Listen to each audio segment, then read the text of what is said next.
மாதத்தில் கர்த்தர் நமக்கு கொடுத்த வாக்குத்தத்தம் எத்தனை பேருக்கு ஞாபகம் இருக்குது? யாத்திரையாகமம் 23:20 நம்ம பார்க்குறோம், வழியில் உன்னை காக்கிறதற்கும் நான் ஆயத்தம் பண்ணின ஸ்தானத்துக்கு உன்னை கொண்டு போய் சேர்க்கிறதற்கும் இதோ நான் ஒரு தூதனை உனக்கு முன்னே அனுப்புகிறேன். நான் ஆயத்தம் பண்ணின ஸ்தானத்திற்கு உன்னை கொண்டு போய் சேர்க்கிறதற்கும் என்று சொல்லி அங்கே ஒரு காரியத்தை பற்றி வாசிக்கிறோம். நம்ம எல்லாருமே ஆண்டவர் நமக்கென்று வைத்திருக்கிற ஆசீர்வாதங்களை சுதந்திரிக்க வேண்டும் என்று விரும்புவோம், ஆசைப்படுவோம். அதில் எந்த சந்தேகமும் இல்லை. யாராவது வேண்டான்னு சொல்லி இருக்கிறோமா? அப்படி யோசிக்கவே மாட்டோம். ஆண்டவரே என்னை ஆசீர்வதியும் தான் கேட்போம். ஆண்டவரே என்னை ஆசீர்வாதமான ஒரு இடத்துக்கு கொண்டு போங்கன்னு சொல்லி நம்ம ஜெபிப்போம். அதுதான் தேவனுடைய சித்தமும் கூட. உங்களை ஆசீர்வதிக்கணுங்கிறது அவருடைய எண்ணமாக இருக்கிறது. மனிதனை சிருஷ்டித்த போது அவனை ஆசீர்வாதமாக வைக்கணுங்கிறது ஆண்டவருடைய விருப்பமாய் நோக்கமாக இருந்தது. ஆனபடினால தான் ஆதியாகமம் 1:28 ஆண்டவர் மனிதனை பார்த்து சொல்லும்போது, நீங்கள் பலுகி பெருகி பூமியை நிரப்பி அதை கீழ்ப்படுத்தி அதை ஆண்டு கொள்ளுங்கள் என்று சொல்லி எல்லாவற்றையும் அவனுக்கு கீழாக படைத்து அவனை ஆசீர்வதித்தார் என்று சொல்லி நம்ம வாசிக்கிறோம். அப்போ அப்படிப்பட்ட ஒரு ஆசீர்வதிக்கப்பட்ட ஒரு ஜனமாக நம்மை ஆண்டவர் வைக்கிறார். நமக்கென்று அவர் ஒரு மேலான ஒரு பாலும் தேனும் ஓடுகிற ஒரு கானானை ஆயத்தப்படுத்தி தருகிறார். ஆனால் அப்படிப்பட்ட ஒரு இடத்திற்கு நம்ம போக முடியாதபடிக்கு நம்மை தடை பண்ணுகிற சில காரியங்கள் நம்முடைய வாழ்க்கையில் சில நேரங்களில் வந்து விடுகிறது. அதில் ஒரே ஒரு காரியத்தை குறித்து இன்றைக்கு நான் பேச போகிறேன். அதற்கு அடுத்த வாரத்தில் கர்த்தருக்கு சித்தமானால் வேற சில தடைகளை பற்றி நான் பேச போகிறேன். இன்றைக்கு நான் பேச போகிற காரியம் சாபத்தீடானவைகள் என்று சொல்லி நம்ம பார்க்குறோம். யோசுவாவின் புஸ்தகத்தில் கிட்டத்தட்ட பாலும் தேனும் ஓடுகிற அந்த தேசத்தின ஒவ்வொரு பட்டணமாக பிடிக்கிறதற்கு அவங்க முயற்சி செய்து கொண்டு வருகிற போது அங்கே அவர்களுடைய வெற்றியை தடை பண்ணும்படி, அவர்களுடைய முன்னேற்றத்தை தடுக்கும்படி, அவருடைய வாழ்க்கையில கர்த்தர் அவர்களுக்கு கொடுத்திருக்கிற தேசத்தை சுதந்திரிக்க முடியாமல் அவர்களை சோர்ந்து போக பண்ணும்படி ஒரு சம்பவம் நடந்தது. யோசுவாவின் புஸ்தகத்தில் 7ஆம் அதிகாரத்தை நீங்கள் வாசித்து பார்ப்பீர்களானால், ஆயி என்கிறதான பட்டணத்துக்கு இவர்கள் பக்கத்தில் இருக்கிறார்கள். அந்த எரிகோவில் ஒரு பெரிய வெற்றியை சந்தித்தவர்கள் அந்த ஆயி பட்டணத்தில் ஒரு வெற்றியை சுதந்திரிக்கிறதற்கு இவர்கள் உற்சாகமாய் புறப்பட்டு போகிறார்கள். உற்சாகமாய் போய் அந்த பட்டணத்தை சுலபமாய் நாம் பிடித்து கொள்ளலாம் என்று வேவு பார்த்து வந்து செய்தியெல்லாம் நம்பி இவர்கள் புறப்பட்டு போகிறார்கள். ஆனால் நடந்தது என்ன? ஆயி பட்டணத்தின் மனுஷர்கள் முன்பாக இஸ்ரவேல் ஜனங்கள் முறியடிக்கப்பட்டார்கள். கிட்டத்தட்ட 36 பேர் அந்த இடத்துல அவர்கள் கொல்லப்பட்டார்கள். அப்ப ஆண்டவர் ஏன் இப்படி செய்தார் என்று சொல்லி பல விதங்களிலே அவர்கள் மனதிலே அங்கலாய்ப்போடு இருக்கும் பொழுது, தேவ சமூகத்தில் யோசுவா பல கேள்விகளோடு இருக்கும் பொழுது ஆண்டவர் சொன்ன ஒரு காரியம், இஸ்ரவேல் ஜனங்கள் சாபத்தீடானதிலே எனக்கு துரோகம் பண்ணினார்கள் என்று சொல்லி ஆண்டவர் சொன்னதை நாம் பார்க்கிறோம். நம்ம வாழ்க்கையின் தேவனுடைய ஆசீர்வாதங்களை நாம் பெற்றுக்கொள்ள முடியாமல் தடை பண்ணுகிறதற்கு பலவிதமான சாபத்தீடானவைகள் நம்ம வாழ்க்கையில் இருக்குமானால் அது நிமித்தமாக ஆண்டவர் நமக்கு தர விரும்புகிற ஆசீர்வாதங்களை நாம் சுதந்திரிக்க முடியாமலே போய்விடுகிறது. ஆண்டவருடைய பார்வையில் ஆண்டவருக்கு பிரியமில்லாத காரியங்கள் நம்முடைய வாழ்க்கையில் அவைகள் சாபத்தீடானவைகளாக மாறிவிடுகிறதை நம்ம பார்க்கிறோம். இஸ்ரவேலை ஆசீர்வதிப்பதே கர்த்தருக்கு பிரியம். இது என்னாகமம் 24:1 நம்ம வாசிக்கிறோம். God wants to bless you, God wants to prosper you. ஆண்டவர் உங்களை செழித்தோங்க பண்ண விரும்புகிறார், வாழ வைக்க விரும்புகிறார், உங்களை நன்மையை சுதந்திரிக்க வேண்டும் என்று விரும்புகிறார், நீங்க நன்றாய் இருக்க வேண்டும் என்று சொல்லி ஆண்டவர் விரும்புகிறார். அதே நேரத்தில் அந்த நன்மைகளை பெற்றுக்கொள்ள முடியாதபடி சாபத்தீடானவைகள் ஏதாவது நம்ம வாழ்க்கையில் இருக்குமானால் அவைகளை அகற்றி போட வேண்டும் என்று ஆண்டவர் விரும்புகிறார். நம்மை தடுக்கிற காரியங்கள் உபாகமம் 28 நம்ம வாசிக்கும் பொழுது அந்த 1 முதல் 14 வசனங்கள்ல ஆண்டவர் ஆசீர்வாதங்களை பற்றி நம்ம பார்க்குறோம். அதே நேரத்தில் கர்த்தருடைய வார்த்தைக்கு கீழ்ப்படியாமல் போகும்போது அதனால என்னென்ன சாபங்கள் வரும் என்று சொல்லி ஒரு பெரிய ஒரு நீண்ட பட்டியல் அங்கே சொல்லப்பட்டிருக்கிறது. வாசிக்க வாசிக்க அது பயங்கரமான காரியமாக இருக்கிறது. அப்போ இன்னைக்கு எதை தெரிந்து கொள்ள போகிறோம் என்பதை குறித்து உள்ள காரியம் உங்கள் கையில் என் கையில் தான் இருக்கிறது. ஆமென், ஹல்லேலூயா. உபாகமம் 11ஆம் அதிகாரத்தில் 26ஆம் வசனத்திலிருந்து நம்ம வாசிக்கும் பொழுது அதை மட்டும் வாசித்துட்டு நம்ம செய்தியின் உள்ள நம்ம போகிறோம். உபாகமம் 11ஆம் அதிகாரம் 26. இதோ இன்று நான் உங்களுக்கு முன்பாக ஆசீர்வாதத்தையும் சாபத்தையும் வைக்கிறேன்.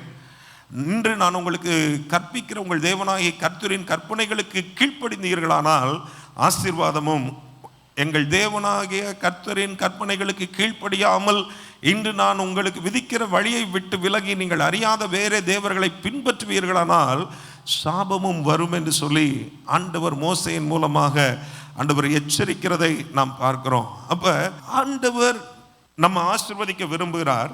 அதே நேரத்தில் சாபமான காரியங்கள் நம்ம வாழ்க்கையில் இருந்தால் அந்த தேவனுடைய ஆசீர்வாதத்தை அது தடுத்து விடுகிறது, அல்லது தேவனுடைய ஆசீர்வாதத்தை நம்ம வாழ்க்கையில் பெற்றுக்கொள்ள முடியாதபடிக்கு அது கெடுத்து போடுகிறது என்பதை நம்ம புரிந்து கொள்ள வேண்டும். உங்களையும் என்னையும் ஆசீர்வதிக்கணும், நல்ல நிலையில் வைக்கணும், நம்ம நல்லா இருக்கணும். இதை குறித்து நம்ம புதிய ஏற்பாட்டில் நம்ம வாசிக்கிறோம். 1 பேதுரு புஸ்தகத்தில் 1ஆம் அதிகாரத்தில் நீங்கள் வாசிப்பீர்களானால் 1 பேதுரு 1ஆம் அதிகாரம் 3ஆம் 4ஆம் வசனத்தில் இவ்விதமாய் நாம் வாசிக்கிறோம். நம்முடைய கர்த்தராகிய இயேசு கிறிஸ்துவின் பிதாவாகிய தேவனுக்கு ஸ்தோத்திரம் உண்டாவதாக. அவர் இயேசு கிறிஸ்து மரித்தோரிலிருந்து எழுந்ததினாலே அழியாததும் மாசற்றதும் வாடாததுமான சுதந்திரத்துக்கு ஏதுவாக ஜீவனுள்ள நம்பிக்கை உண்டாகும்படி தமது மிகுந்த இரக்கத்தின்படியே நம்மை மறுபடியும் ஜெனிப்பித்தார் என்று சொல்லி பார்க்கிறோம். ஒரு மாசற்ற அழியாத வாடாத ஒரு சுதந்திரத்தை ஆண்டவர் உங்களுக்கும் எனக்கும் தர விரும்புகிறார்.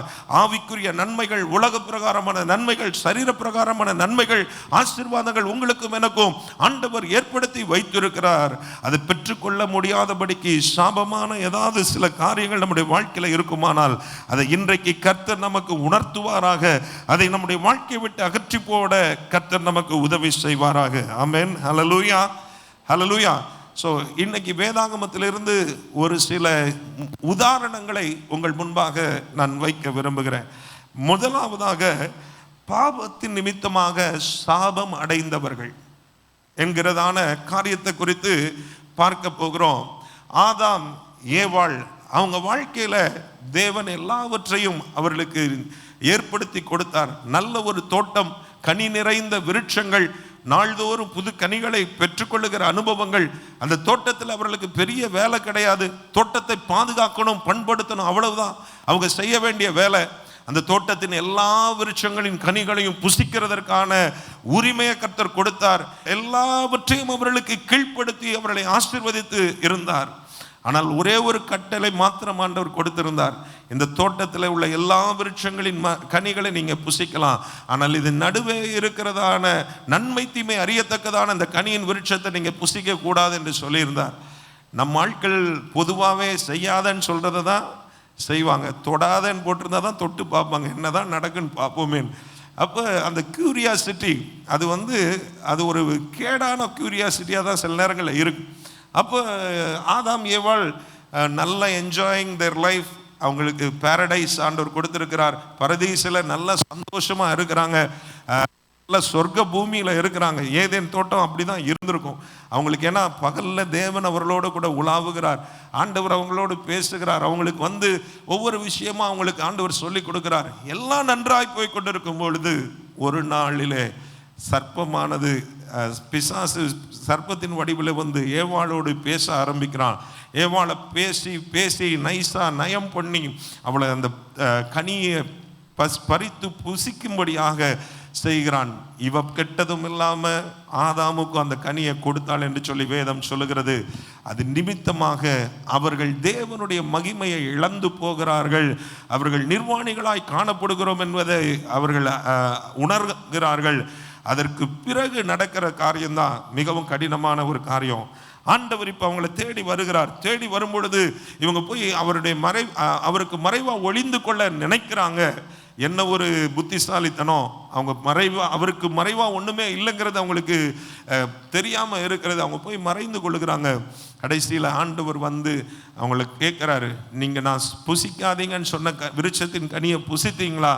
ஆமா, இந்த ஸ்திரீயானவள் எனக்கு அதை கொடுத்தாள் அப்படின்னு சொல்றாங்க. அப்படி சொல்லி கடைசியில் சொன்ன ஒரு காரியம் ஆதியாகமம் 3ஆம் அதிகாரம் 17, 18, 19 நம்ம வாசிக்கிறோம். ஆதியாகமம் 3:17, பின்பு அவர் ஆதாமை நோக்கி, நீ உன் மனைவியின் வார்த்தைக்கு செவி கொடுத்து புசிக்க வேண்டாம் என்று நான் உனக்கு விலக்கின விருட்சத்தின் கனியை புசித்தபடினாலே பூமி உன் நிமித்தம் சபிக்கப்பட்டிருக்கும்.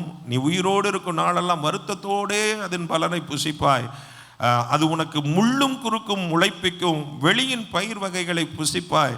அடுத்த வசனம், நீ பூமியிலிருந்து எடுக்கப்பட்டபடியால் நீ பூமிக்கு திரும்ப மட்டும் உன் முகத்தின் வேர்வையால் ஆகாரம் புசிப்பாய். நீ மண்ணாய் இருக்கிறாய், மண்ணுக்கே திரும்புவாய் என்றார். அது வரைக்கும் இருந்த பெரிய நன்மைகள், ஆசீர்வாதங்கள் எல்லாம் கைவிட்டு போகிறது. ஆண்டவரோடு உள்ள உறவு துண்டிக்கப்படுகிறது. தேவனோடு உலாவுகிற அனுபவங்கள் இழந்து போகிறார்கள். அந்த தோட்டத்தை விட்டு வெளியே துரத்தப்படுகிறார்கள். பூமி அது வரைக்கும் அவங்களுக்கு நல்ல கனி நிறைந்த விருட்சங்கள், கனிகள் கொடுத்து அதை புசித்து கொண்டு அனுபவித்து கொண்டிருந்த அனுபவங்கள் மாறுகிறது. வேர்வை சிந்தி உழைக்க வேண்டி இருக்கிறது. உழைத்தாலும் பூமி பலனை கொடுக்காம அதுல சில நேரங்களில் முள்ளும் குறுக்கும் விளைவிக்கிறது. எல்லாவற்றுக்கும் மேலாக அவங்களுக்கு சரீரத்தில் பாதிப்புகள், மரணம் எல்லாமே அவங்களுக்கு ஏற்படுகிறது. நித்திய மரணமும் அவர்களாக மாறுகிறார்கள் என்று சொல்லி பார்க்கிறோம். அப்ப ஒரு கீழ்ப்படியாமை இவ்வளவு பெரிய சாபங்களை ஆதாமுக்கும் ஏவாளுக்கும் மட்டுமல்ல பூமிக்கும் கொண்டு வருகிறதை நாம் பார்க்கிறோம். முழு மனுக்குலமும் அந்த சாபத்திற்குள்ளாக அவர்கள் போக வேண்டிய ஒரு கட்டாயம் ஏற்படுது என்று பார்க்கிறோம். அப்ப ஆண்டவருக்கு விரோதமாக பாவம் என்கிற ஒரு காரியம் நம்முடைய வாழ்க்கையில சாபங்களை அது கொண்டு வருகிறதற்கு ஒரு ஏதுவாக இருக்கிறது. பாவம் செய்கிற ஆத்துமா சாகும் என்று வேத வசனத்தில் வாசிக்கிறோம். பாவம் நம்ம வாழ்க்கைக்கு சாபமாய் அநேக நேரங்களில் மாறும் என்பதையும் நாம் உணர்ந்து கொள்ள வேண்டியது அவசியமாக இருக்கிறது. அப்போ கீழ்ப்படியாமை ஒரு பாவமாக இருந்தது. அடுத்தது காயினுடைய வாழ்க்கையில பார்க்கிறோம், அவன் தன்னுடைய சொந்த சகோதரனை கொலை செய்கிறான். கொலை செய்து அது ஒரு சாபமாய் மாறுகிறது. ஆதியாகமம் 4ஆம் அதிகாரம் 11ஆம் வசனத்துல நம்ம வாசிக்கும் பொழுது அங்கே ஆண்டவர் என்ன சொல்லுகிறார் பாருங்க, இப்பொழுதும் உன் சகோதரனுடைய இரத்தத்தை உன் கையிலே வாங்கி கொள்ள தன் வாயை திறந்த இந்த பூமியில் நீ சபிக்கப்பட்டிருப்பாய் என்று ஆண்டவருடைய வார்த்தை சொல்லுகிறது. இவன் கொலை செய்தான், இவன் தன் சொந்த சகோதரனுடைய இரத்தத்தை சிந்தினான்.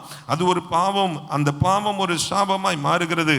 இன்னும் சோதம் குமோராவுடைய பட்டணத்தின் நிலைமைகளில் பார்க்கும்போது ஒரு பட்டணமே பாவம் செய்கிறது, பட்டணமே தேவனுக்கு விரோதமாக அநியாயம் செய்கிறது. அந்த பட்டணத்தின் ஜனங்கள் எல்லாரையும் ஆண்டவர் அழிக்கும்படியான ஒரு சூழ்நிலை ஏற்பட்டது என்று சொல்லி பார்க்கிறோம். அப்ப பாவத்தின் நிமித்தமாக சில நேரங்களில் சாபங்கள் சில நேரங்களில் குடும்பங்களை, சில நேரங்களில் பட்டணங்களை அது என்ன செய்கிறது, அது ஆட்கொள்ளுகிறது என்று சொல்லி பார்க்கிறோம். ஆதியாகமம் 19ஆம் அதிகாரத்தில் நம்ம வாசிக்கும் பொழுது 24ஆம் 25ஆம் வசனத்தில் இவ்விதமாக நம்ம பார்க்கிறோம். அப்பொழுது கர்த்தர் சோதோமின் மேலும் கொமோராவின் மேலும் கர்த்தராலே வானத்திலிருந்து கந்தகத்தையும் அக்கினியையும் வருஷிக்க பண்ணி அந்த பட்டணங்களையும் அதன் சமபூமியையும் அந்த அனைத்தையும் அந்த பட்டணங்களின் எல்லா குடிகளையும் பூமியின் பயிரையும் அழித்து போட்டார் என்று சொல்லி பார்க்கிறோம். பாபத்தின் விளைவு, சாபத்தின் விளைவு, அங்கே பெரிய ஒரு அழிவு ஏற்படுகிறத பார்க்கிறோம். தேவனுடைய ஆசீர்வாதத்தின் காற்று நம்முடைய வாழ்க்கையில் வீசும்போது அநேக நன்மைகளை, அநேக ஆசீர்வாதங்களை நம்ம ஆண்டு கொள்ள முடியும், அனுபவித்துக் கொள்ள முடியும். அதனால நம்ம இன்னும் மகிழ்ச்சியோடு சந்தோஷமாக இருக்க முடியும். அந்த ஆசீர்வாதத்தின் காற்று தடுத்து நிறுத்துகிறது பாவம். சாபக்காற்றாய் மாற்றுகிறது பாவம். அது சாபமான நிலைமைக்கு வரும் பொழுது எந்த ஒரு நன்மையும் இருக்காது, வளர்ச்சியும் இருக்காது, சந்தோஷமும் இருக்காது, சமாதானமும் இருக்காது. மனிதனுடைய வாழ்க்கை கடினமானதாக மாறுகிறது, வேதனை நிறைந்ததாக மாறுகிறது, துக்கம் நிறைந்ததாக மாறுகிறது. அந்த சாபம் அந்த மனிதனுடைய வாழ்க்கையில தேவனுடைய கரத்திலிருந்து எந்த ஒரு நன்மையும் பெற்றுக்கொள்ள முடியாத ஒரு நிலைமைக்குள்ளே அவனை கொண்டு போய் விடுகிறது. அப்படிப்பட்ட சாபத்தை கொண்டு வருகிற பாவத்திலிருந்து நம்மை ரட்சிக்க இயேசு கிறிஸ்து இந்த பூமிக்கு வந்தார். ஹல்லேலூயா, ஹல்லேலூயா. ஆண்டவராக இயேசு கிறிஸ்து அந்த பாவத்தின் விளைவாக ஏற்பட்ட சாபத்தின் கிரியைகளை அழிக்க அவர் என்ன செய்தார்? சிலுவையில் நமக்காக சாபமானார் என்று சொல்லி பார்க்கிறோம். கலாத்தியர் 3ஆம் அதிகாரத்தில் 13ஆம் வசனத்தில் விதமாக வாசிக்கிறோம். மரத்தில் கலாத்தியர் 3:13, மரத்தில் தூக்கப்பட்ட எவனும் சபிக்கப்பட்டவன் என்று எழுதியிருக்கிறபடி கிறிஸ்து நமக்காக சாபமாகி நியாயப்பிரமாணத்தின் சாபத்திற்கு நம்மை நீங்களாக்கி மீட்டு கொண்டார். ஆமென், ஹல்லேலூயா. அப்ப ரட்சிக்க ஒரு தேவன் இருக்கிறார், சாபத்திலிருந்து நம்மை விடுவிக்கிற ஒரு தேவன் நமக்கு இருக்கிறார் என்பதை நம்ம மனதில் கொள்ளுவோமாக. எந்த ஒரு மனிதனுடைய வாழ்க்கை தேவனோடு உள்ள உறவு துண்டிக்கப்படும்படியான ஒரு நிலைமையில பாவம் மேற்கொள்ளுகிறதோ அந்த மனிதனுடைய வாழ்க்கை வெளிச்சமாக இருக்காது, பிரகாசமாக இருக்காது. அது மங்க ஆரம்பிக்கும், அது மோசமான நிலைமைக்குள்ளே போக ஆரம்பிக்கும். ஆனால் நம்முடைய ஆண்டவர் மங்கி எரிகிற திரியை அணையாதவர், நெறிந்த நாணலை முறியாத தேவன். அவர் மீண்டும் மீண்டும் சாபத்திலிருந்து நம்மை விடுவிக்கிறதுக்கும் ரட்சிக்கிறதற்கும் அவர் நம்மோடு கூட பேசுகிறவர், உணர்த்துகிறவர், உதவி செய்கிறவராய் இருக்கிறார். ஹல்லேலூயா, ஹல்லேலூயா. ஆண்டவருக்கு ஸ்தோத்திரம். நல்ல ஆசீர்வாதமாக வார்த்தைகளை சொன்னால் நமக்கு சந்தோஷமாக இருக்கும், உற்சாகமாக கைத்தட்டும், அல்லேலூயா ஆமென்லாம் பறந்து வரும். ஆனால் சாபத்தை பற்றி பேசும்போது கஷ்டமாக தான் இருக்கும். ஆனால் கற்றுக்கொள்ளுகிறோம். நம்ம கர்த்தர் நமக்கு சில காரியங்களை விட்டு விலகி போகிறதற்கு நமக்கு உதவி செய்யட்டும். பாவமான காரியங்கள் கீழ்ப்படியாமை நம்ம வாழ்க்கையில் இருக்குமானால், இன்னும் ஹல்லேலூயா தேவனுக்கு விரோதமான அநியாயமான காரியங்கள் இருக்குமானால் அதை விட்டு விலகி கொள்ள ஆண்டவர் நமக்கு உதவி செய்வாராக. ஆண்டவருக்கு ஸ்தோத்திரம். யோசுவாவின் புஸ்தகம் 7ஆம் அதிகாரத்தில் நம்ம திரும்ப அங்கே வருவோம்.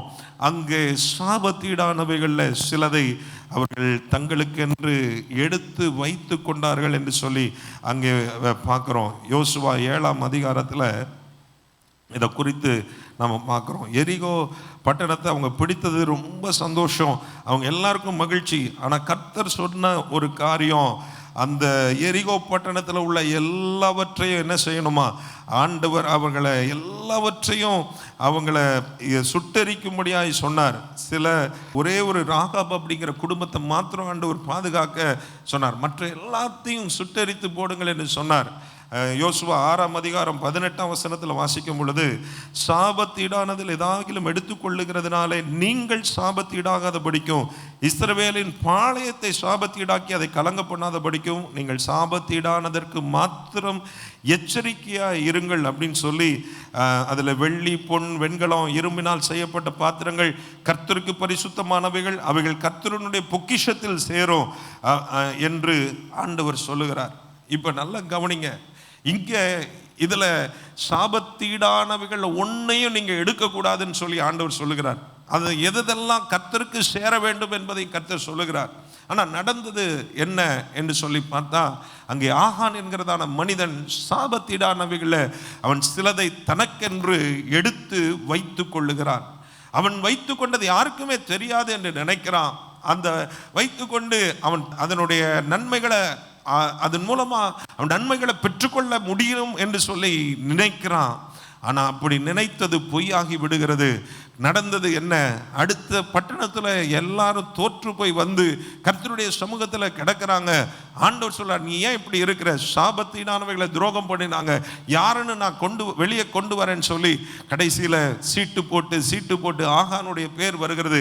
அவனை கேட்குறாங்க, என்ன செய்த அப்படின்னு சொல்லி கேட்கும்போது அவன் ஒத்துக்கொள்ளுகிறான். அவன் என்ன செய்கிறான்?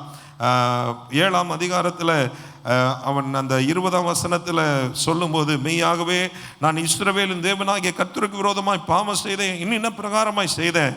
கொள்ளையிலே நேர்த்தியான ஒரு பாபிலோனிய சால்வையையும் 200 வெள்ளி சேக்கலையும் 50 சேக்கல் நிறையான ஒரு பொன் பாலத்தையும் நான் கண்டு அவைகளை இச்சித்து எடுத்துக்கொண்டேன். இதோ அவைகள் என் கூடாரத்தின் மத்தியில் பூமிக்குள் புதைந்திருக்கிறது, வெள்ளி அதன் அடியில் இருக்கிறது என்றான்.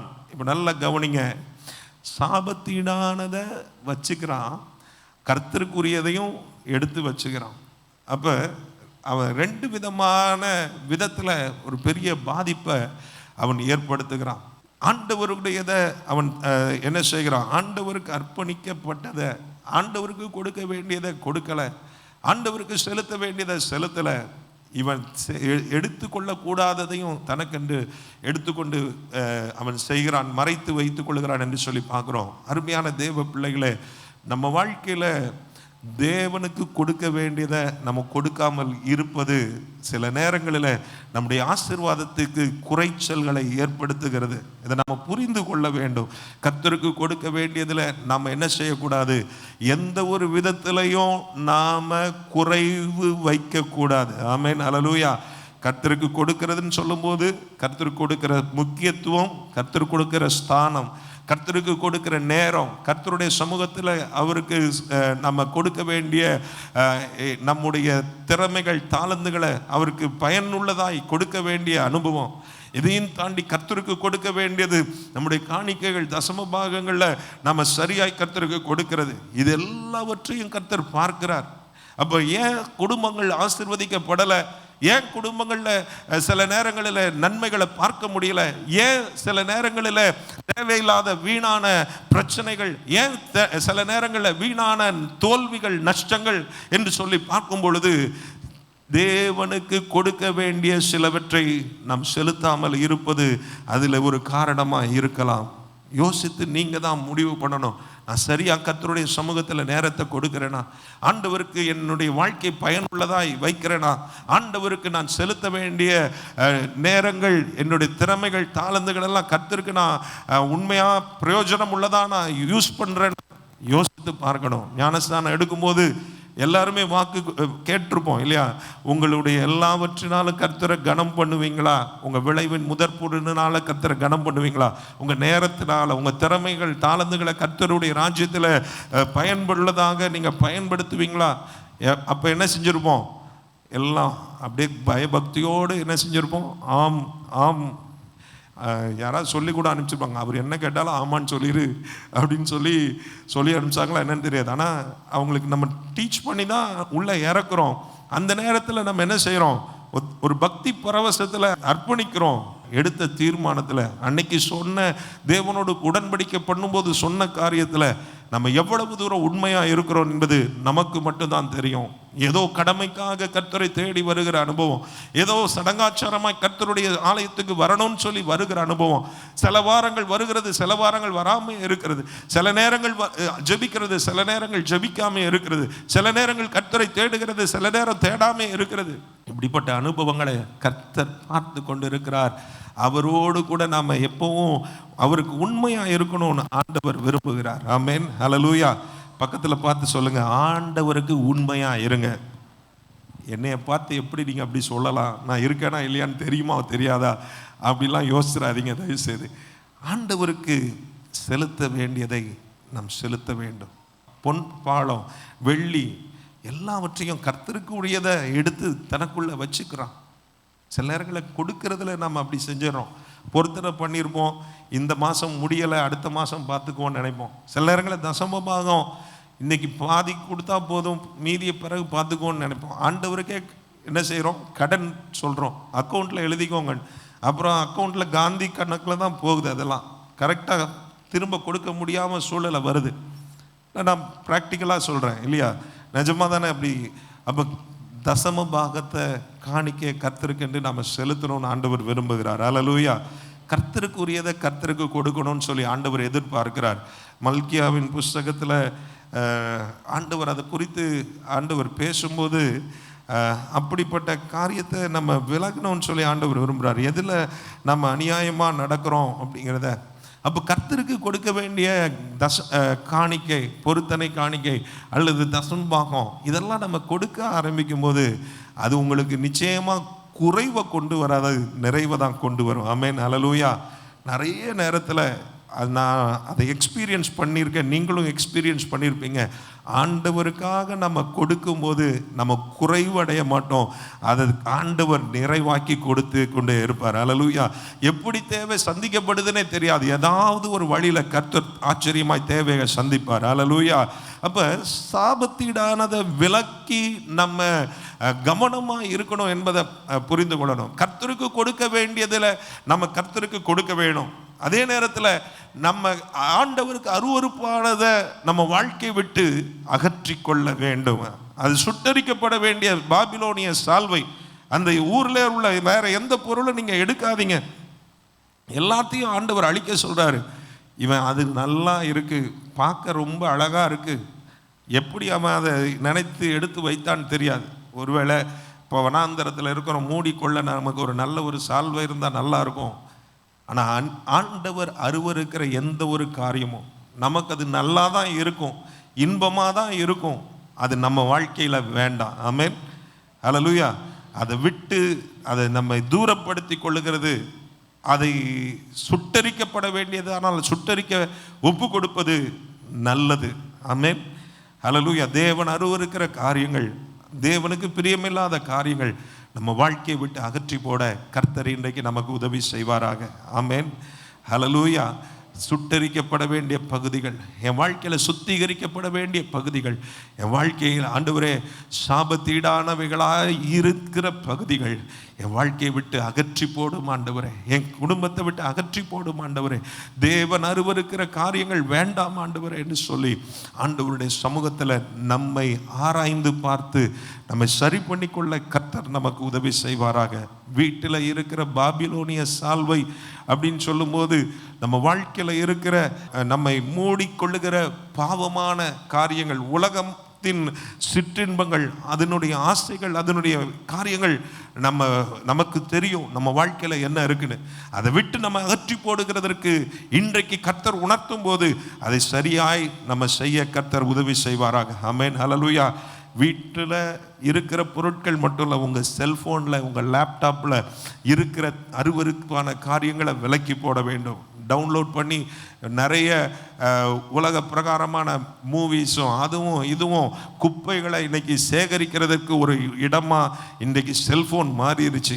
இன்றைக்கி தேவையில்லாத அருவருப்பான காரியங்களை டவுன்லோட் பண்ணி செல்ஃபோனில் வைத்து அதை தனிமையில் அதை அனுபவிக்கிறத பார்க்குறோம். ஒரு தடவை ஒரு தம்பியோட மொபைல் ஃபோனை எடுத்து அதில் ஓப்பன் பண்ணி பார்க்கும்போது நிறைய சினிமா பாட்டை வச்சுருந்தான். அப்புறம் அவனுக்கு நல்ல ஆலோசனை கொடுத்து அவனை எல்லாத்தையும் டெலீட் பண்ணுன்னு சொன்னேன். கீழ்ப்படிதான், நல்ல வேலை கீழ்ப்படிதான். அதுக்கப்புறம் ஏற்றுனானா ஏற்றலையான்னு எனக்கு தெரியாது. ஆனால் இன்றைக்கி ரொம்ப ஈஸியாக everything is available. You can download and keep lot of dirty stuff. உங்கள் ஃபோனில் நீங்கள் தேவையில்லாத உலக பிரகாரமான காரியங்களை நீங்கள் சேகரித்து வைக்க முடியும், குப்பைகளை சேகரித்து வைக்க முடியும். குப்பையை எரிக்கலைன்னா கொஞ்ச நாளில் நாற்றம் எடுக்கும். அப்போ அதை நம்ம என்ன செய்யணும்? எரிச்சிடணும், சுட்டெரிக்கப்பட ஒப்பு கொடுக்கணும். ஆமென். ஹல்லேலூயா. வாழ்க்கையிலும் சரி, நம்ம வீட்டிலையும் சரி, நம்ம குடும்பத்திலையும் சரி, சுட்டெரிக்கப்பட வேண்டிய காரியங்கள் அகற்றப்பட வேண்டும். எனக்கு தெரிஞ்ச சிலர்லாம் குடும்பமாக தியேட்டருக்கு போய் படம் பார்த்துட்டு அதை பெருமையாக ஸ்டேட்டஸில் வைக்கிறாங்க. அதெல்லாம் என்ன நிலைமையில் பெந்தேகோஸ்தே அனுபவம்னு தெரியலை. ஆனால் ஒருவேளை பெந்தேகோஸ்தே அனுபவம் வரலைன்னா கர்த்தர் அவர்களுக்கு அதை உணர்த்துவாராக, மாற்றுவாராக. ஆமென். ஹல்லேலூயா. ஆண்டவர் சாபத்தீடான தான் கெட்டது இல்லாமல் பிள்ளைகளுக்கும் டிக்கெட் போட்டு தேட்டரில் உட்கார வச்சு படம் காமிச்சு, அது என்ன படம், நல்ல படம் தான் பாஸ்டர் அப்படின்னு சொல்லி அதில் வேற அதுக்கு ஒரு முட்டு கொடுக்குற ஆட்கள்லாம் இருக்கிறாங்க. ஆனால் கர்த்தர் அதை மாற்றுவாராக. ஹல்லேலூயா. பரிசுத்தம் பண்ண கர்த்தர் உதவி செய்வாராக. அந்த பரிசுத்தம் பண்ண நீங்கள் கர்த்தருக்கு உங்களை பரிசுத்தம் பண்ணி கொள்ளுங்கள் அப்படின்னு சொல்லி ஆண்டவர் சொல்கிறார். நம்ம குடும்பம் பரிசுத்தம் பண்ணப்பட வேண்டும், நம்முடைய தனிப்பட்ட வாழ்க்கை பரிசுத்தம் பண்ணப்பட வேண்டும். சாபத்தீடானதை நம்ம தொடாதபடிக்கு, நம்ம எடுத்து வைத்து கொள்ளாதபடிக்கு, அதை நம்மை விட்டு அகற்றிக்கொள்ள கர்த்தர் நமக்கு உதவி செய்வாராக. கர்த்தருக்கு உரியதை நாம் நமக்கென்று நம்ம வைத்து கொள்ளாதபடிக்கு, அதை செலுத்த தவறி விடாதபடிக்கு கர்த்தர் நம்மை பாதுகாப்பாராக. ஆமென். ஹல்லேலூயா. இருக்கீங்களா? எங்கேயோ சிலர்லாம் எங்கேயோ டீப் தாட்டில் இருக்காங்க. நான் பார்க்கும்போதே தெரியுது, ஆகா எங்கேயோ போயிட்டாங்களே அப்படின்னு சொல்லி. ஸோ கர்த்தருக்கு ஸ்தோத்திரம். கர்த்தருடைய ஆலயத்தில் வரும்போது முழு கவனமும் கர்த்தருக்கு நேராக இருக்கட்டும். சிலர்லாம் கையை கட்டிட்டு நிற்கிறீங்க ஆராதனை நேரத்தில். சிலர்லாம் பாட்டு பாடுறோம் உற்சாகமாக எல்லாம் பாடும்போது நம்ம ஏதோ ஒரு சிந்தையில் ஏதோ ஒரு கவலையில் இருக்கிறோம். ஆனால் அந்த கவலையெல்லாம் கர்த்தர் மாற்ற தான் இங்கே கொண்டு வருகிறார். அல்லேலூயா, ஆண்டவருக்கு ஸ்தோத்திரம், ஆமென். அப்புறம் நம்ம ஆசீர்வாதத்தை சுதந்திரிக்க முடியாமல், நம்ம நன்மைகளை வளர்ச்சிகளை பார்க்க முடியாமல் இருக்கிறதற்கு சாபமாக இருக்கிற சில காரியங்கள். அடுத்தது விக்கிரகங்கள் கடுத்த காரியங்கள். சில குடும்பங்களில் அந்த விக்கிரகத்தின் காரியங்களை இன்னும் வச்சு கொண்டு இருப்பாங்க. இது எங்கள் தாத்தா காலத்தில் உள்ளது அப்படின்னு சொல்லி சில பொருட்களை வச்சிட்ருப்போம். இல்லது இது நமக்கே தெரியாமல் சில விஷயங்களை நம்ம செய்து கொண்டிருப்போம். ஆனால் அப்படிப்பட்ட காரியங்களை நாம் அகற்ற வேண்டும். நீங்கள் யாத்திரையாகமம் 20ஆம் அதிகாரத்தில் நம்ம வாசிக்கும்போது அந்த 10 கட்டளைகளில் ஆண்டவர் சொல்லுகிற ஒரு காரியம், என்னையன்றி உனக்கு வேறே தேவர்கள் உண்டாயிருக்க வேண்டாம்னு சொல்லிட்டு, மேலே வானத்திலும் கீழே பூமியிலும் பூமியின் கீழ் தண்ணீரிலும் உண்டாயிருக்கிறவைகளுக்கு ஒப்பான ஒரு சொரூபத்தை ஆகிலும் யாதொரு விக்கிரகத்தை ஆகிலும் நீ உனக்கு உண்டாக்க வேண்டாம். நீ அவைகளை நமஸ்கரிக்கவும் சேவிக்கவும் வேண்டாம். தேவனாகிய கர்த்தராய் இருக்கிற நான் எரிச்சல் உள்ள தேவனாய் இருந்து என்னை பகைக்கிறவர்களை குறித்து பிதாக்களுடைய அக்கிரமத்தை பிள்ளைகளிடத்தில் 3ஆம் 4ஆம் தலைமுறை மட்டும் விசாரிக்கிறவராய் இருக்கிறேன். என்னிடத்தில் அன்பு கூர்ந்து என் கற்பனைகளை கை கொள்ளுகிறவர்களுக்கோ 1000 தலைமுறை மட்டும் இரக்கம் செய்கிறவராக இருக்கிறேன். அவருடைய கற்பனைகளை கை கொள்ள சொல்லும் போது இந்த விக்கிரகங்கள் பற்றி ஆண்டவர் சொல்லுகிறார். என்ன அன்றி வேறே தேவர்கள் உனக்கு உண்டாயிருக்க வேண்டாம். அது ஓகே, அது ஆண்டவர் சொல்றார். அவரை தவிர வேற எதையும் நம்ம வாழ்க்கையில முக்கியப்படுத்துவோமானால் அது நம்முடைய வாழ்க்கையில ஒரு விக்கிரகமாக மாறிவிடுகிறது என்பதை நம்ம புரிந்து கொள்ளணும். நம்ம வீட்டில் ஒரு ஸ்டாச்சுவை வைக்கிறோம், அதுதான் விக்கிரகம் என்று அல்ல. அவருக்கு மேலே எதையாவது நம்ம வைக்கிறோம்னா, என் பிள்ளை, என் பேர பிள்ளை, என் குடும்பம், என் மனைவி, என் புருஷன் அப்படின்னு சொல்லி நம்ம வைக்கும் பொழுது அது விக்கிரகமாக நம்முடைய வாழ்க்கையில வருகிறது. அது ஆண்டவருக்கு பிடிக்காத ஒரு விஷயமாய் மாறுகிறது. இன்னும் சில சொரூபங்களையோ அல்லது சிலைகளையோ இன்னும் வைக்கிறது.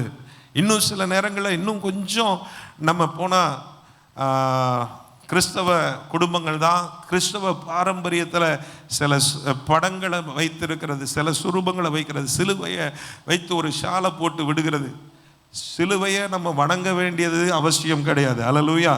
சிலுவையை நமஸ்கரிக்கிறது தப்பு, சிலுவையில் தொங்கிட ஆண்டவரை உயர்த்துகிறது தான் சரி. ஆமென், அல்லேலூயா.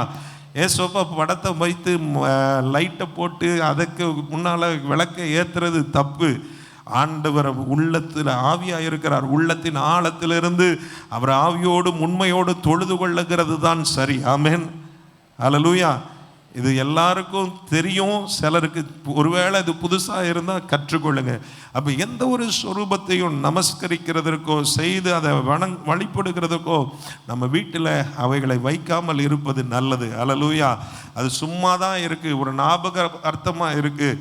அப்புறம் இயேசுவே இந்த வீட்டின் தலைவர்னு சொல்லி அல்லது இந்த கடைசி லாஸ்ட் சப்பருடைய படத்தை கூட சில நேரங்களில் வச்சுருப்போம். அதெல்லாம் இன்றைக்கி பைபிள் ஸ்டோரில் கிஃப்ட்டு வசன கிஃப்டாக வந்திருக்கும், அதெல்லாம் ஞாபகார்த்தமாக வச்சுருக்கிறோம். ஆனால் அது ஒரு நினைப்பூட்டுதலாக இருக்குது. அதற்கு நம்ம கனத்தை செலுத்திடக்கூடாது. ஆமென், அல்லேலூயா. ஆண்டவருக்கு ஸ்தோத்திரம். பழைய காலத்தில் படிப்பறிவு ரொம்ப இல்லாமல் இருக்கும்போது கத்தோலிக்க திருச்சபைகளில் அவங்க இந்த சிலுவையின் காட்சிகளை காண்பிக்கிறதற்கு அதுக்கெல்லாம் படங்கள் வரைந்து வைத்து அதை விளக்கி சொல்கிறதுக்கு வைத்திருந்தாங்க. ஆனால் இன்றைக்கி அது என்ன ஆகுதுன்னா, ஒவ்வொரு படமாக தொட்டு கும்பிட ஆரம்பிச்சிடுறாங்க. இன்றைக்கி அது வேறு மாதிரி போக ஆரம்பிக்குது. அப்போ நம்ம வாழ்க்கையிலையும் நம்ம சந்ததிகள் வேறு மாதிரி போகாமல் இருக்க இன்றைக்கி நாமே அதை என்ன செஞ்சிடணும், நம்ம வாழ்க்கையை விட்டு அகற்றி போட்டுறணும். விளக்கு ஏற்றுறோன்னா விளக்கு தூக்கி தூர போடுங்க. அப்புறம் சுரூபங்களோ படங்களோ வச்சுருந்தோன்னா கடையில் கூட போத்தீஸ்லாம் இப்போ கேட்போம், நீங்கள் என்ன கிறிஸ்டியனா, அப்போ ஜீசஸ் கேலண்டர் வச்சுக்கோங்க அப்படின்னு ஜீசஸ் படத்தை கொடுத்துருவான். உடனே வாங்கி ஆஹா ஜீசஸ் படம் அப்படின்னு சொல்லி வைக்கக்கூடாது, எல்லாத்தையும் தூக்கி தூர எறியணும். ஆமென், அல்லேலூயா, அல்லேலூயா. மரியாளும் ஆண்டவருடைய தாய் தானே, கிருபை பெற்றவங்க தானே, அவங்களையும் அப்பப்போ சைடில் இல்லவே இல்லை. ஹல்லேலூயா. ரட்சகர் ஒருவரே, அவர் இயேசு ஒருவர் மாத்திரமே. ஹல்லேலூயா. அப்போ அதில் கவனமாக இருக்கணும். அது சாபத்தீடானவைகளாய் மாறுகிறதற்கு நாம் இடம் கொடுக்கக்கூடாது. ஆண்டவருடைய பிள்ளைகள் நம்ம தெளிவாக இருக்கணும். நம்மை கர்த்தர் ஆசீர்வதிக்க விரும்புகிறார். அந்த ஆசீர்வாதத்தை தடை பண்ணுகிற சில காரியங்கள் இருக்கா? விக்கிரகமாக மாறி இருக்கா? தேவனை விட அதிகமான முக்கியத்துவத்தை என் வாழ்க்கையில் பெற்றிருக்கிறதா? ஆண்டவருக்கு செலுத்த வேண்டிய கனத்தையும் மகிமையும் திருடி கொள்ளுகிறதா இருக்கிறதா? அதை என் வாழ்க்கையை விட்டு அகற்றுகிறதற்கு இன்றைக்கு கர்த்தர் நமக்கு பேசுகிறார். ஆண்டவர் நமக்கு உதவி செய்வாராக. ஹல்லேலூயா, ஹல்லேலூயா. அடுத்தது நம்முடைய பொருளாதாரத்தில் ஆண்டவருக்கு கொடுக்கிறதுல பற்றி ஏற்கனவே நான் சொன்னேன். மல்கியா 3:8-9, மனுஷன் தேவனை வஞ்சிக்கலாமோ? நீங்களோ என்னை வஞ்சிக்கிறீர்கள். எதனால் உம்மை வஞ்சித்தோம் என்கிறீர்கள்? தசம பாகத்திலும் காணிக்கைகளின் தானே நீங்கள் சபிக்கப்பட்டவர்கள். ஜனத்தானாகி நீங்கள் எல்லாரும் என்னை வஞ்சித்தீர்கள். அன்னைக்குள்ள ஆண்டவருடைய வேதனை அதுவாக இருந்தது. நீங்கள் எல்லாம் என்னை வஞ்சித்தீர்கள், என்னை ஏமாற்றுகிறீர்கள் என்று சொல்லி ஆண்டவர் சொல்லுகிறார். அப்போ அநியாயமாக காரியங்களை நம்ம செய்கிறது அது ஒரு சாபத்தை கொண்டு வரும். தேவன் சொன்ன வார்த்தைகளின்படி நம்ம பொருளாதாரங்கள் ஆசீர்வாதமாக இருக்கணும்னா ஆண்டவருக்கு கொடுக்கணும், ஏழைகளுக்கு நம்ம கொடுக்கணும். மற்றவங்க பொருளை அநியாயமாக நம்ம என்ன செய்யக்கூடாது? நம்ம சேர்த்து கொள்ளக்கூடாது. ஒரு கடை வச்சுருக்கீங்கன்னா அநியாயமான விலைக்கு அதை விற்கக்கூடாது. ஒரு பொருளை ஒரு வேலை செய்கிறீங்கன்னா அநியாயமாக கூலி கேட்கக்கூடாது. அதே மாதிரி ஒரு வேலையை நம்ம யார்கிட்டையோ வாங்குறோன்னா அவங்களுக்கு கொடுக்க வேண்டிய கூலியை கொடுக்காம இது பண்ணவும் கூடாது. சரியான நியாயமான கூலியை நம்ம கொடுத்தே ஆகணும். ஸோ இதெல்லாம் நம்ம கவனமாக இருக்கணும். How we handle our finances, நம்ம பொருளாதாரங்களை எப்படி நம்ம கையாளுகிறோம், நம்ம எப்படி பொருட்களை நம்ம கையாளுகிறோம், எப்படி நம்ம கொடுக்கறதுல இருக்கிறோம், ஆண்டவருக்கு கொடுக்கறதுல எப்படி இருக்கிறோம், மற்ற தேவையுள்ள மக்களுக்கு கொடுக்கறதுல நம்ம எப்படி இருக்கிறோம், இதெல்லாம் நம்ம கவனமாக இருக்கணும். நீதிமொழிகள் 28:27 நம்ம வாசிக்கும் பொழுது அங்கேயும் ஆண்டவர் அதில் ஒரு காரியத்தை குறித்து சொல்லுகிறார். நீதிமொழிகள் 28:27, தரித்திரருக்கு கொடுப்பவன் தாழ்ச்சி அடையான், தன் கண்களை ஏழைகளுக்கு விலக்குகிறவனுக்கோ அநேக சாபங்கள் வரும். அப்போ எப்படி நம்ம செயல்படுகிறோம்? ஒரு தேவை உள்ள ஆட்களுக்கு உதவி செய்ய கர்த்தர் நமக்கு உதவி செய்வாராக. ஆமென், ஹல்லேலூயா. ஏழைகளுக்கு இறங்குகிறவன் கர்த்தருக்கு கடன் கொடுக்கிறான். அப்போ அதை நம்ம கண்டிப்பாக அதற்கான பலனை கர்த்தர் கொடுப்பாருன்னு தான் அர்த்தம். ஆண்டவர் கடன் வாங்கிட்டு திரும்ப கொடுக்காதவரில். ஆனால் நம்ம அப்படி சில நேரங்களில் இருப்போம், சில நேரங்களில் மறந்துருப்போம், சில நேரங்களில் மறக்கணும்னு நினச்சி மறந்துருப்போம். அப்படியும் சில நேரங்களில் இருப்போம். கடன் வாங்கிட்டு அப்புறம் ஃபோன் அட்டன் பண்ணுறதில்ல, கடன் வாங்கிட்டு அப்புறம் என்ன பண்ணுறோம்? மறந்த மாதிரி நடிச்சுக்கிறோம். கடன் வாங்கிட்டு அப்புறம் கொடுக்கக்கூடாது அப்படின்ட்டு நியாயமான காரணங்களை நமக்கே உண்டாக்கி கொள்ளுகிறோம். எனக்கு தெரியல யார்கிட்ட கர்த்தர் பேசுகிறான்னு தெரியல. ஆனால் அடுத்தவங்களுடைய எந்த ஒரு காரியமும் நமக்கு வேண்டாம். கடன் வாங்கினா கொடுத்துடணும். இன்னொருத்தவங்க பொருளை அநியாயம் எடுத்து வச்சுருக்கிறோன்னா திரும்ப கொடுக்கணும். இன்னொருத்தவங்களை அநியாயமாக நம்ம பணங்களை அபகரித்து வட்டிக்கு மேலே வட்டியை போட்டு அவங்கள நொறுக்கிட்டு இருக்கிறோன்னா அதை நிறுத்திடணும். ஆண்டவர் நீதி உள்ள தேவன், அவர் நீதி செய்கிற தேவன். அநியாயம் செய்கிறவங்களுக்கு விரோதமாக தான் ஆண்டவர் இருப்பார். அது சாபத்தை தான் நமக்கு கொண்டு வரும். இன்னைக்கு லஞ்சம் வாங்குகிற எத்தனையோ அரசு ஊழியர்களை பற்றி நம்ம கேள்விப்படுகிறோம். நன்றாக இருக்கிறதே கிடையாது. அவங்க இல்லை, அவங்க தலைமுறைகள் நன்றாக இருக்கிறது கிடையாது. ஆனால் அதே நேரத்தில் கர்த்தருக்கு பயந்து சரியான விதத்தில் நடந்து பாருங்க, ஆண்டவர் தலைமுறைகளை தழைக்க செய்வார். எல்லாரும் செய்கிறாங்க நானும் செய்கிறேன், எல்லாரும் வாங்குறாங்க நானும் வாங்குறேன், நோ, அது சாபம். அநியாயமான வருகிற எந்த ஒரு இதுவும் சாபமாய் தான் இருக்கும். ஆண்டவர் நமக்கு கொடுத்ததில் நம்ம உண்மையாக இருக்கணும். ஆண்டவர் கொடுத்ததை சரியாக நம்ம பயன்படுத்தணும். நம்ம அதை ஆண்டு கொள்ளணும், அனுபவிக்கணும்னு தான் ஆண்டவர் விரும்புகிறார். ஆனால் வேற ஒரு நபருடையதை நாம் ஆண்டு கொள்ளணும், அனுபவிக்கணும்னு ஆண்டவர் சொல்லலை. அப்போ நியாயத்தோடு நீதியை நடப்பிக்கிறவங்களா தான் இருக்கணும். அதுதான் ஆண்டவர் விரும்புகிறார், அதுதான் எதிர்பார்க்கிறார். அதனால தான் அந்த ஒரு முன்மாதிரியை நம்ம காண்பிக்கணும். அலுவலகத்தில் 100 பேர் இருப்பாங்க. 100 பேருக்கும் சில நேரங்களில் என்ன செய்யும், பங்கு போகும். நான் ப்ராக்டிக்கலாக நான் தெரிஞ்சதை நான் சொல்கிறேன். ஒரு ஸ்கூலில் ஒரு 10 டீச்சர்ஸ் இருக்கிறாங்கன்னா, அந்த பிள்ளைகளுக்கு வருகிற யூனிஃபார்மோ அல்லது அன்னைக்கு பிள்ளைகளுக்கு வருகிற உணவோ அல்லது அந்த பிள்ளைகளுக்கு வருகிற இதில் அந்த ஸ்கூலில் உள்ள எல்லாரும் ஒரு பங்கு எடுப்பாங்க. ஆனால் அதை நாம் வாங்கக்கூடாது. நான் சொல்கிறது கரெக்டா? அது ஒரு டெம்டேஷன், அது ஒரு கட்டாயம். சில நேரங்களில் எல்லாரும் வாங்குறாங்க, நீங்கள் ஏன் வாங்க மாட்டேங்கிறீங்க? நீங்களும் வாங்குங்க. நியாயப்படுத்த பல காரணங்களை சொல்லலாம், பல விஷயங்கள் இருக்கலாம். நம்ம செய்யக்கூடாது. ஆமென், ஹல்லேலூயா, ஹல்லேலூயா. சாபத்தீடான காரியங்களை நம்ம ஈடுபடுத்தக்கூடாது. நம்முடைய வரவு செலவு அதில் சாபத்தீடான நிலைமைகளுக்குள்ளே நம்ம போகக்கூடாது. அநியாயமாக யார்கிட்ட இருந்தும் அபகரிக்கக்கூடாது. அநியாயமாக நம்ம கொடுக்க வேண்டியதை கொடுக்காமல் இருக்கக்கூடாது. ஆண்டவருக்கு கொடுக்கறத ஆண்டவருக்கு கொடுக்கணும். மக்களிடத்தில் ஏதாவது வாங்கி இருந்தால் அதை திரும்ப கொடுத்துடணும். ஏழைகளுக்கு கொடுக்க வேண்டிய காரியத்தில் நம்மளால் முடிந்ததை நம்ம செய்யணும். இதெல்லாம் ஆண்டவர் எதிர்பார்க்கிறார். ஆமென், ஹல்லேலூயா, ஹல்லேலூயா. குற்றம் இல்லாமையினாலே என் கைகளை கழுவுகிறேன். ஆண்டவருடைய சமூகத்தில் இப்படிப்பட்ட சாபத்தீடானதிலிருந்து நம்மை காப்பாற்ற கர்த்தர் உதவி செய்யட்டும். இன்னும் நிறைய காரியங்கள் நம்ம சொல்லிகிட்டே இருக்கலாம். குற்றமில்லாத இரத்தத்தை சிந்துகிறது ஒரு சாபம். காயினுடைய வாழ்க்கையில் அப்படி நடந்தது. இன்னைக்கு நாம் பெரிய அளவில் கொலை செய்கிறதில்ல, ஆனால் அன்பு கூறாமல் இருக்கிறதுல என்ன செய்கிறோம்? கொலை பாதகர்களாக இருக்கிறோம். நான் சொல்லலை, பைபிள் சொல்லுது. தன் சொந்த சகோதரனிடத்தில் பகைக்கிறவன் என்னவா இருக்கிறான்? மனுஷ கொலை பாதகனாக இருக்கிறான். எங்கே இருக்கு? 1 யோவானில் வரும்னு நினைக்கிறேன். தன் சொந்த சகோதரனை பகைக்கிறவன் மனுஷ கொலை பாதகனாக இருக்கிறான். குற்றமில்லாத இரத்தத்தை சிந்துகிறவன். தேவையில்லாமல் பகைத்து வெறுப்பு, கசப்பு இதெல்லாம் நம்ம வாழ்க்கையில் இருக்கும்போது, மன்னிக்க முடியாத தன்மைகள் இருக்கும்போது, அது ஒரு சாபமாகவே நம்ம வாழ்க்கையில் இருக்குது. நம்ம ஆசீர்வாதத்தை சுதந்திரிக்க முடியாமல் தடை பண்ணுகிறது. ஆனால் அதெல்லாம் நம்ம வாழ்க்கையை விட்டு மாற்ற ஆண்டவர் இன்றைக்கு விரும்புகிறார். ஹல்லேலூயா. நாம் செய்ய வேண்டியது என்ன? உண்மையான ஒரு மனம் திரும்புதல் வேணும். we need to realize what is there. ஆண்டவருக்கு பிரியமில்லாத காரியம் என்ன இருக்குது? சாபத்தீடானது என்ன இருக்குது? என் நன்மையை கெடுக்கிறது என்ன இருக்குது? என் ஆசீர்வாதத்தை தடுக்கிறது என்ன இருக்குது? அதை புரிந்து கொள்ளணும், அதை உணர்ந்து கொள்ளணும். ஒரு மனம் திரும்புதல் நமக்குள்ள வர வேண்டும். ஹல்லேலூயா, ஹல்லேலூயா. இயேசு கிறிஸ்துவின் இரத்தம் எல்லா பாவங்களையும் நீக்கி நம்மை சுத்திகரிக்க அது போதுமானதாக இருக்கிறது. நம்ம 1 யோவான் 1:9 நம்ம வாசிக்கிறோம். அப்போ நம்ம பாவத்தை ஒப்புக்கொள்ள வேண்டும். ஆண்டவரே, இந்த காரியங்கள் எங்கள் வாழ்க்கையில் ஆண்டவரே ஸ்தோத்திரம் இருக்குது, அதை நீங்கள் மாற்றுங்க அப்படின்னு சொல்லி நம்ம கேட்கணும். 1 யோவான் 1:9 நம்முடைய பாவங்களை நாம் அறிக்கையிட்டால் பாவங்களை நமக்கு மன்னித்து எல்லா அநியாயத்தையும் நீக்கி நம்மை சுத்திகரிப்பதற்கு அவர் உண்மையும் நீதியும் உள்ளவராய் இருக்கிறார். ஆமென், ஹல்லேலூயா.